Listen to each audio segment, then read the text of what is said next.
the government's policy on red tape as associated with planning? Look, we supported again the legislation that went through about, I think, 18 months or 2 years ago now to amend the Development Act with a view to making it a more straightforward, tick the box type system, that if your application fitted into the appropriate development area, then you would get the box ticked and you'd get your development approval. Thus far, it doesn't seem to be working as well in practice as it was going to in theory. So again, we'll be keeping a pretty close watch on it and reviewing whether or not there needs to be something further. But, I come from the point of view that if you buy a commercial block of land, then you should have every expectation that you will, within reason, be able to put a commercial premises on it. And sometimes that becomes unbelievably difficult. And I always remember being told about not just NIMBYs, not in my backyards, but notes, not over there either, and bananas build absolutely nothing anywhere near anybody. Actually, I really like that. That's very true. Now, so would you call yourself, as you or your government, pro or con development? Pro development. We want to have good development, appropriate development and sustainable development, but without development the city dies, and we have been for too long looked at as a backwater. I actually talk to people who say I went to Sydney and said I came from Adelaide, and people say poor you. And I think it's the best place in the world to live, and I want to see a vibrant city, and that's why we came out with our proposal for what we want to do on the North Terrace, Morford Street corner, so that we can have something like our Docklands or our Darling Harbour in Adelaide. Urban consolidation or urban sprawl? Do you want to see tracts of land opened up north and south, or bring people back in, or both? Well, possibly a bit of both, but I'm very much inclined to the view. I imagine you're familiar with Bernard Salt's book, The Big Yes. Shift. And post World War II, we've seen that huge shift to suburban living.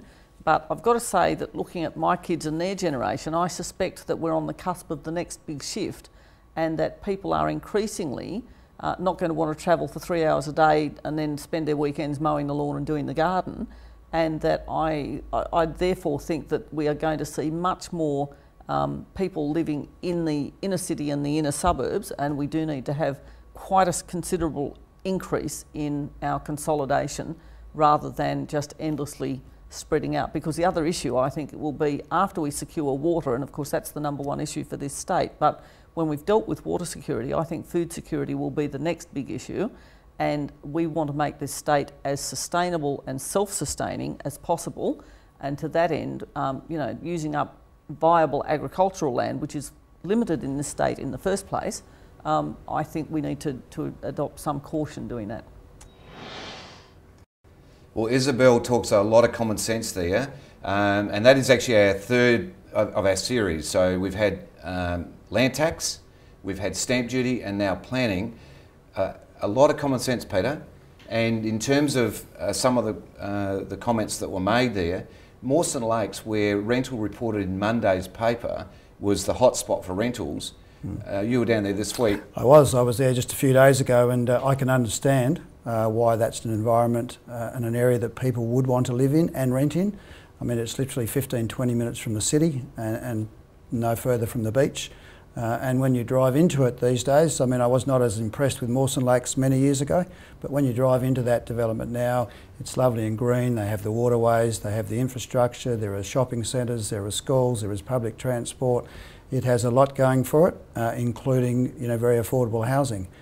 So yeah, it's understandable that that's been successful. If the Torrens was cleaned up and if that was completely developed, what impact would that have on the values of the properties within the city, North Adelaide, inner city? Well, I think it would be fantastic for all of that. I mean, if you could develop a whole infrastructure through there of quality housing, there would be huge demand for that. And there can only be a certain amount of it, obviously, but would have to drive the prices further of the surrounding suburbs as well, I would have thought. So you've got the old Gerard site, yeah, which is a classic.